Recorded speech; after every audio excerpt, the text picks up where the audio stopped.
Hoy en el Curioso Histórico trataremos de explicar cómo Bukele pudo llevar a El Salvador de la inseguridad extrema al país más seguro. El presidente Nayib Bukele ha ganado fama a nivel internacional por su estrategia de seguridad de mano dura contra las pandillas en El Salvador. A continuación, te proporciono algunas claves sobre su enfoque. Atacar las finanzas de las pandillas. Bukele busca evitar que las pandillas tengan ingresos, y para lograrlo, aboga por atacar a quienes las financian. Esto implica desmantelar sus redes de financiamiento y reducir su capacidad para operar. Recuperar los centros de grandes ciudades. El gobierno de Bukele se ha centrado en recuperar el control de áreas urbanas dominadas por pandillas. Esto incluye operativos policiales y militares para retomar el control territorial. Cortar la comunicación en las cárceles. Bukele ha implementado medidas para evitar que los líderes de pandillas coordinen actividades desde prisión. Esto incluye bloquear señales de telefonía móvil en cárceles y restringir las comunicaciones entre reclusos. Atacar las finanzas de las pandillas. Mientras no se ataque a los que están arriba, financiando estos crímenes, no vamos a pararlos. Para que las pandillas puedan seguir operando, necesitan dinero. Es por eso que Bukele quiere bloquear todos los ingresos posibles, pues este tipo de financiamiento comprende hasta el 80% de sus operaciones. Esto, para el mandatario, incluye a los partidos políticos, después de que se conociera evidencia de algunos de ellos entregando millones de dólares a las bandas criminales. Recuperar los centros de las grandes ciudades. Para Bukele y su equipo, los centros históricos de las ciudades, que suelen ser bastante grandes, son los lugares donde se concentran la mayoría de los negocios de extorsión de las pandillas. De esta manera, el plan comprendía instalar cámaras de seguridad por todas las zonas mencionadas, y mucha más presencia de las fuerzas del orden. Pidió un refuerzo presupuestario para garantizarles a las autoridades buenas condiciones de trabajo. Cortar todas las comunicaciones en las cárceles. Pese a que las cabezas de las bandas criminales lleguen a caer a la cárcel, los reos se las ingenian para seguir operando desde dentro. Según Bukele, el 80% de las órdenes de homicidios y extorsiones provienen de la prisión. Es por esto que en las cárceles de El Salvador existe un bloqueo de señal de teléfono. No obstante, Bukele denunció que existe corrupción en algunos centros penales, y algunos guardias suelen desconectar esta medida para que los delincuentes continúen comunicándose con sus pares. Pese a ello, la medida, sin duda, es un obstáculo que en muchas cárceles del continente no existe. Disposición cero para dialogar con las pandillas. Pese a que no está explícito en el plan de seguridad, tras ser preguntado por la prensa, Bukele aseguró que no recibió ningún tipo de comunicación con Mara Salvatrucha para buscar diálogo, pero que tampoco estamos dispuestos a dialogar con grupos criminales.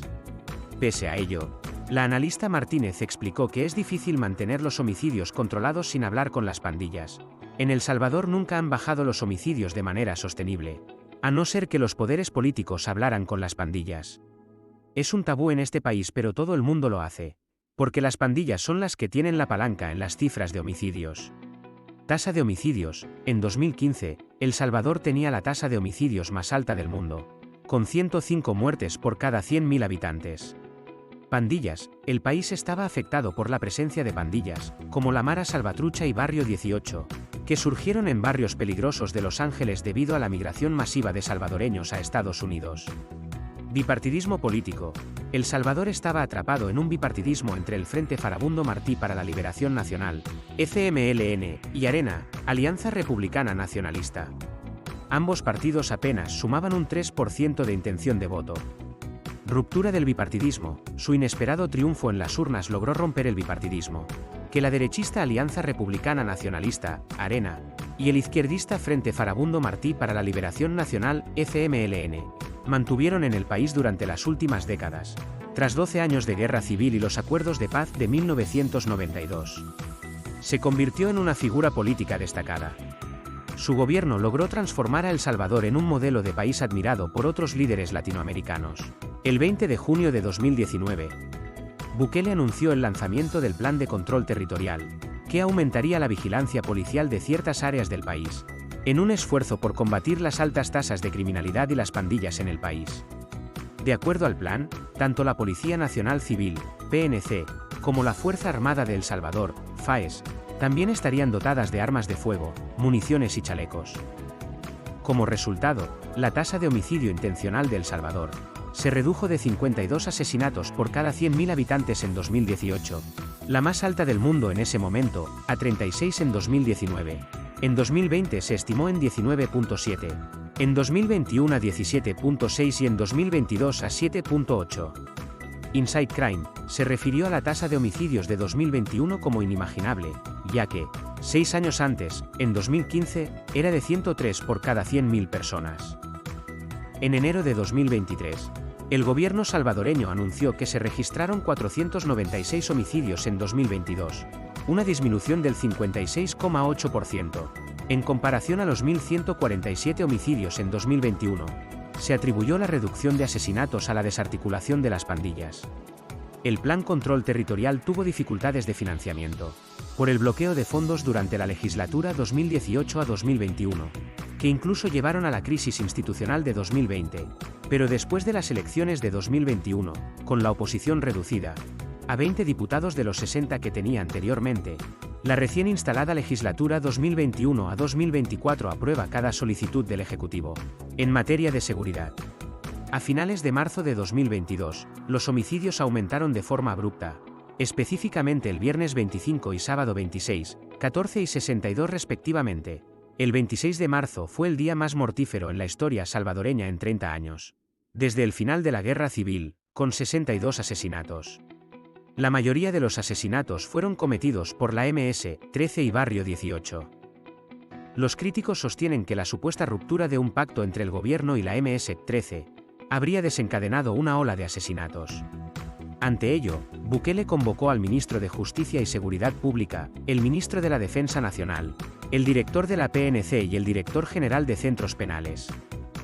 El sábado 26, Bukele solicitó a la Asamblea Legislativa decretar régimen de excepción, tomando como base lo establecido en el artículo 29 de la Constitución de la República. El régimen de excepción fue aprobado la madrugada del domingo, 27 de marzo, con 67 votos a favor y entró en vigencia ese mismo día. La Asamblea Legislativa aprobó la prórroga del régimen de excepción en 10 ocasiones, la primera el 24 de abril de 2022 y la más reciente el 16 de mayo de 2023. La legislación salvadoreña tipifica como grupos terroristas a las pandillas desde 2015, cuando la Sala de lo Constitucional las catalogó como tales, así como sus jefes, miembros, colaboradores, apologistas y financistas, y declaró ilegal cualquier tipo de negociación con ellos. La Asamblea Legislativa reformó el Código Penal y Procesal, para criminalizar el formar parte de una pandilla, con penas de hasta 20 años de cárcel, y para los cabecillas se elevan a 40 a 45 años. También aprobó una modificación de la Ley Especial de Ocursos de Gracia, para prohibir los indultos en delitos vinculados a pandillas, entre otros. Bukele ya había autorizado a los militares y policías el uso de la fuerza letal contra las pandillas en abril de 2020. Patrulla de la Fuerza Armada en Santa Tecla en julio de 2022. No olvides darle like al vídeo, suscribirte al canal y dejarnos tu comentario. Continuamos con más. Durante la aplicación del régimen de excepción hasta mayo de 2023, el Ministerio de Justicia y Seguridad Pública aseguró que 68.579 pandilleros y vinculados a las estructuras terroristas han sido capturados y se mantienen en las cárceles del sistema penitenciario de El Salvador, entre ellos 1.201 cabecillas de las estructuras de la Mara Salvatrucha, Mara Barrio 18 y Mara Mao Mao, además de 10 de los 15 jefes de las pandillas. El Ministerio de la Defensa Nacional aseguró que en 2022 se había convertido en el año con menos homicidios en la historia reciente de El Salvador, en el que se contabilizaron 496 casos. Según cifras del Ministerio de Justicia, la guerra contra las pandillas ha permitido incautar a las estructuras criminales $1.6 millones, armas de fuego 3.669, vehículos y 16.580 teléfonos celulares, empleados para coordinar actos delictivos. También se ha reportado una disminución de los indicadores del delito de extorsión, una de las principales fuentes de ingresos ilegales de las pandillas. El 3 de noviembre de 2022, el gobierno comenzó a destruir lápidas de pandilleros, excepto los ataúdes, para evitar que se conviertan en santuarios, y afirmó que los terroristas ya no podrán glorificar la memoria de criminales muertos. Bukele comparó la remoción de las lápidas de los pandilleros con el proceso de desnazificación en la Alemania ocupada por los aliados, y también comparó a las pandillas con los nazis. En octubre y diciembre de ese año se realizaron cercos militares a los municipios de Comasagua y Soyapango y la comunidad Tutunichapa y de San Salvador, con el envío de soldados y policías para rodear las poblaciones, y arrestar a los pandilleros. El 10 de mayo de 2023, Bukele anunció que desde el inicio de su mandato presidencial, llevaban acumulados 365 días sin homicidios, y lo atribuyó al Plan Control Territorial y el régimen de excepción. A nivel nacional, el régimen de excepción y el Plan Control Territorial tienen un amplio respaldo de la población. Una encuesta de Gallup de abril de 2022 encontró que el 91% de los salvadoreños apoyaba las acciones del gobierno en materia de seguridad. Muchos salvadoreños explicaron que estaban cansados de la violencia, y gran parte de los salvadoreños que viven en los Estados Unidos apoyaron la guerra contra las pandillas. El arzobispo salvadoreño José Luis Escobar Alas expresó su apoyo al régimen de excepción en julio de 2022.